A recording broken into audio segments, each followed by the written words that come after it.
또는 죽음이 무엇이라고 생각하시나요? 일단 우리 모두 머릿속에 바로 생각할 수 있는 정말 물리적으로 숨통이 끊어지는 것, 그런 물리적인 죽음이 있을 것입니다. 하지만 우리는 삶 속에 이렇게 숨통이 끊어져서 죽는 물리적인 죽음뿐만 아니라 심리적인 죽음도 존재한다고 생각해요. 바로 내 삶의 주체성을 온전히 잃었을 때, 내 삶의 운전대가 내 손에서 오롯이 떠났을 때 바로 심리적인 죽음이 찾아온다고 생각합니다. 저는 사진 찍는 일을 진심을 다해 좋아했습니다. 중학교 때부터 일을 시작을 해가지고 대학교 들어와서는 처음으로 돈을 받고 제가 좋아하는 일을 할 수 있게 되었습니다. 좋아하는 일로 돈을 번다. 상상만 했을 땐 너무 행복하게 들렸습니다. 하지만 현실은 예상과는 굉장히 다른 이야기였습니다. 돈을 버는 일은 타의에 맞춰서 움직여야 하는 것이었으며 좋아하는 일은 또 제 일상을 영위하기 위해 해야만 하는 일로 바뀌었습니다. 우리 모두의 삶에는 가장 힘든 순간에 그 어떤 갇혀버린 반복되는 굴레에서 벗어나기 위해 하는 탈출구와 같은 일이 하나씩은 다들 있다고 생각합니다. 저에게 그것은 사진이었고 그것은 제 삶의 마지막 탈출구와도 같았는데요. 이제 그 일이 너무나도 괴로운 일이 되어버렸습니다. 이제 저는 사진을 찍으니까 제가 이제 진심으로 대하고 싶은 피사체들이 진심이 아니고 뭔가 월세로 보이기 시작하고 제 식사 비용으로 보이기 시작하면서 사진 찍는 일이 또 트라우마가 되기도 했습니다. 그렇게 저는 밤에 잠을 이루지 못하기 시작을 했고 그 부정적인 에너지가 제 삶을 잠식했습니다.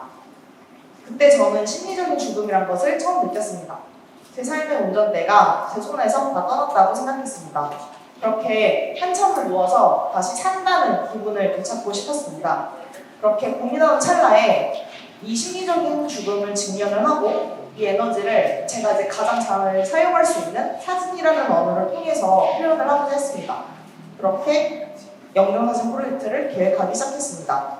영상사진 프로젝트를 시작하면서 제가 정말 좋아하는 일은 제 손 밖으로 놓치지 말자고 결심을 했습니다.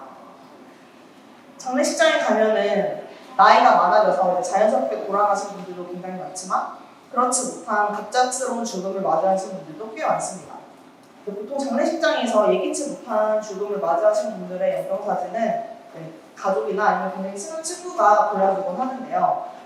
과연 그들이 생전에서랑 내 영상사진을 직접 고를 수 있었다면 과연 저 사진을 골랐을까? 하는 의문에서 단서를 얻어 프로젝트를 계획하기 시작했습니다. 영상사진 프로젝트는 내가 내일 당장 죽는다면 이라는 것을 가정을 하고 내 영상사진을 촬영합니다. 촬영하기 전에는 제 마지막에 대해서 각자 자신의 마지막에 대해서 생각을 정리하기 위해서 유서를 작성하는 시간도 갖습니다. 영상사진 프로젝트를 이제 처음 구상하기 시작했을 때는 책과 논문을 굉장히 샅샅이 뒤졌어요. 이제 되게 누워서 고민하고 이렇게 구름처럼 뭉게뭉게 피어나는 생각을 굉장히 논리적이고 유려한 언어로 잘 정리를 해서 설득을 시키고 싶었습니다. 그렇게 시작된 프로젝트는 겉보기엔 굉장히 완성된 이야기처럼 보였습니다. 하지만 저를 찾아온 수많은 분들은 제가 작성했던 텍스트 너머에 진심을 가지고 오랜 시간 동안 고민했던 그 마음을 가지고 촬영에 임해주셨습니다. 머리가 아닌 오랜 세월을 통해 가져온 경험과 마음으로부터 나온 진실된 유서, 그리고 이제 그 유서를 품고 찍힌 따뜻한 사진들을 보면서 텍스트로만 어떻게 타인에게 다가가려고 했던 그리고 텍스트로만 설득을 하려고 했던 제 자신을 반성하고 조금 더 넓은 세상을 볼 수 있게 되었습니다. 제가 이 영상사진 프로젝트를 통해서 타인에게 어떤 기회를 주는 것이 아니고 오히려 프로젝트를 진행하면서 제가 자라온, 제가 살아온 환경에서 만날 수 있었던 굉장히 좁은 필드에서 이제 갇혀있던 저에게 다양한 사람들을 만날 수 있는 소중한 기회를 얻었습니다. 그 기회를 통해 내가 얼마큼 좁은 세상에서 편협하게 살아왔는지를 느낄 수 있었습니다. 영상사진 프로젝트를 진행하면서 굉장히 다양하고 굉장히 많은 사람들을 만났습니다. 좁은 세상에서 살아왔던 저의 시야를 넓혀준 고마운 사람들을 굉장히 많이 만났는데요. 그 분들 중 두 분의 이야기를 들려드리도록 하겠습니다. 이분은 서대문구 문화원에서 만난 어르신입니다. 은퇴를 하고 나서 이제 취미로 인형을 만들기 시작하면서 마음 맞는 분들과 인형극을 꾸려서 본사로 인형극을 하면서 이제 다니시는 분이신데요. 이 어르신이 꼭 안고 계신 이 인형은 먼저 돌아가신 남편분을 본따 만든 인형입니다. 그래서 남편분이 돌아가시고 나서도 언제든 어디를 가시든 이 인형과 함께한다고 하십니다. 그래서 사진에도 함께 담기셨습니다. 이 사진은 찍은 지 횟수로 벌써 3년째 되는 사진입니다. 하지만 저는 아직도 때때로 이분의 사진을 꺼내보면서 사람의 마음이, 인연이 어디까지 진심으로 다룰 수 있는지를 느낄 수 있었고, 이제 그 아름다움을 때때로 아직도 꺼내보면서 되새기곤 합니다. 이분은 사립병원에서 간호사 및 치료사들의 노동권을 위해 전면에서 싸우고 계신 병원 노동자입니다. 대형 사립병원에서 처음으로 정식 노조를 출범을 하셔가지고 온갖 핍박 속에서도 굴하지 않으시고 오늘도 노동권을 위해 열심히 행동하고 계신 분이십니다. 이분의 행동력을 보고 뭔가 입으로만 정의를 이야기하던, 그리고 늘 입으로만 소수자와의 연대를 외치던 과거의 저를 반성할 수 있게 되었습니다. 연대는 입이 아닌 실천으로, 그리고 정의는 텍스트가 아닌 한 명에게라도 더 손을 내미는 것으로 이루어진다는 것을 느꼈습니다.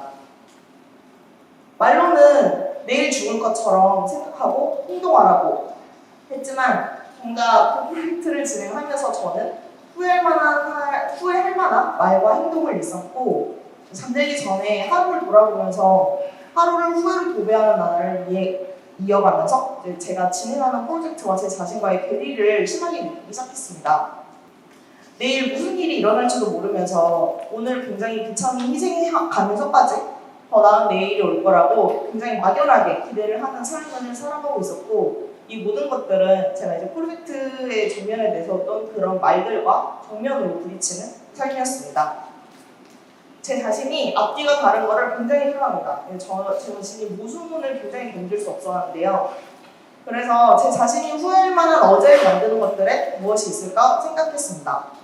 그것은 바로 어제까지 살아왔던, 제가 살아온 어제까지 제가 만들었던 역사를 존중하지 않는 제 스스로의 생각이었습니다.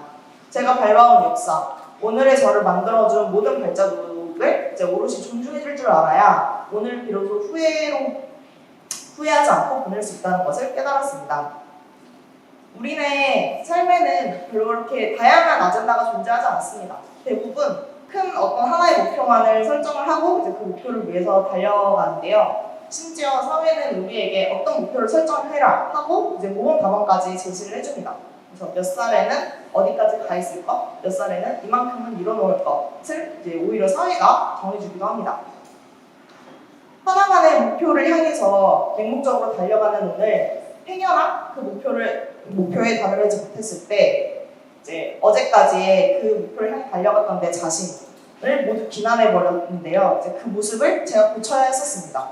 이렇게 불확실한 내일을 향해 맹목적으로 오늘을 희생하지 말고 오늘을 좀 더 집중해서 오늘을 충만하게 살기로 결심했습니다.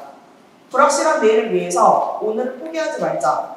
내 철학대로 살아가기 위해서는 앞이나 위의 목표를 정하고 그곳을 바라볼 것이 아니고, 내가 여태까지 걸어왔던 길을 돌아보고 내가 앞으로 내디딜 길을 조금 더 신중하게 선택한 뿌리를 내리는 것이 중요하다고 생각했습니다.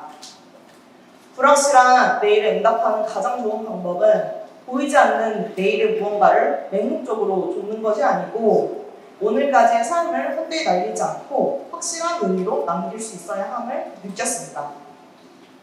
영동사진 프로젝트로 더 많은 사람들과 소통하며 불확실한 죽음, 그리고 불확실한 미래에 응답할 수 있는 선명한 방법을 그려나갈 수 있었습니다. 그렇게 저는 오늘까지 걸어왔던 제 자신의 역사를 부정하지 않고 제 뿌리를 단단히 하기 위해서 제 삶의 기둥을 세우는 법을 익혀나가기 시작했습니다. 지금까지 삶을 돌아보면 우리는 항상 위를 바라보는 목표를 설정하도록 교육받았습니다. 시험에서 만점을 받을 것, 그래서 좋은 고등학교를 갈 것, 좋은 고등학교에서 열심히 공부해서 모의고사에서 전부 1등급을 맞을 것, 그래서 좋은 대학에 갈 것. 시험 성적을 잘 맞기 위한 행위가 아닌 모든 행위는 업적이 아니었고, 내가 사회에서 정해진 정신 루트를 밟지 않고 우회한 모든 순간들은 다 어떤 방황이라는 말로 표마되었습니다. 그 사이에 느끼고 배운 모든 것들은 다 쓸모없는 것이 되어버렸습니다. 하지만 과거에 내가 정했던 목표가 여기 있고 내가 지금 여기에서 부유하고 있다는 게 내가 게을렀거나 내가 잘못 살았던 게 아닌 여기가 아닌 이만큼의 업적을 이뤄냈다는 것을 인정할 수 있어야 했습니다. 그러기 위해서는 눈앞에 당장의 이익이 아닌 제가 가치 판단의 기둥이 될 뿌리를 단단히 내려야 했습니다. 그래야 이제 얼마만큼의 시간이 지나도 내가 걸어온 길을 후회하지 않고 내 자신에게 감사할 수 있는, 자신을 존중할 수 있는 일이라고 생각했습니다. 그렇게 눈앞의 이익을 줬기보단 사회가 정한 정답의 삶을 살기보단 제가 제 자신에게 오롯이 집중하고 이로 충만할 수 있는 삶의 기준을 마련하고자 했습니다. 그렇게 저는 두 가지 방향성을 세웠습니다. 인생의 타임라인을 쭉 펼쳐서 어느 순간에 나를 들춰보아도 부끄럽지 않은 선택을 내리기, 그리고 항상 소수자를 위해 소수자를 향해 소수자와 연대하는 선택을 하기, 이렇게 기준을 세웠습니다. 저는 이렇게 살면서 단 한 번도 목표한 대로 인생이 굴러간 적이 없었습니다. 고3의 홍산이 어떻게 지금 오늘 이 순간 이 자리에서 사진에 대해서 이런 큰 무대에서 이야기를 할 수 있을까 저는 예상도 못했는데요. 저의 삶은 늘 방황이었습니다. 목표는 늘 저기 어디인가 있고 정신없이 살다 보면은 그곳이 아닌 여기 어딘가에 두둥실 떠내려와 있었습니다. 저는 사전을 공부하지 않을까요? 지금은 광고회사에서 아트 디렉터로 돈벌이를 하고 있습니다. 근데 또 그 전에는 기계공학과 로보틱스 랩실에서 일하기도 했었는데요. 이 모든 것들은, 이 저를 구성하는 모든 요소들은 제가 과거에 그려왔던 그 어떤 청사진도 아니었습니다. 하지만 기저의 목표는 확실했습니다. 제가 대학 생활을 할 때, 학생회를 했을 때에도 장애인을 위한 보조 로봇을 만드는 그 로보틱스 랩실에서 일했을 때에도 또한 지금 영정사진 프로젝트를 진행하는 이 모든 순간까지 저의 목표는 사회에서 이름을 잃은 소수자를 조명할 수 있는 일을 하고자 했습니다. 당장의 이익이 아닌 자신의 뿌리에 일거하며 살아가기. 이것이 불확실한 내일을 위해 오늘 희생하는 것이 아닌 불확실한 미래, 불확실한 눈에 영향을 받지 않고 오늘을 오롯이 살아갈 수 있게 하는 원동력이 되었습니다. 여러분은 내일 당장 죽는다면 오늘 무엇을 하실 건가요? 저는 적어도 내일의 이익을 위해 오늘을 허접하게 희생하진 않을 겁니다. 부당한 일에 침묵하지 않을 것이고 괴로운 일을 이악 물고 참지 않을 것입니다. 여태까지 살아오느라 고생했던 나를 위해서 좀 크거나 작거나 멋진 일은 하나는 꼭 할 것입니다. 멋진 일은 눈앞에 있는 이익을 추구하는 데에서도 정해진 좌표를 향해 맹목적으로 나아가는 데서도 오지 않습니다.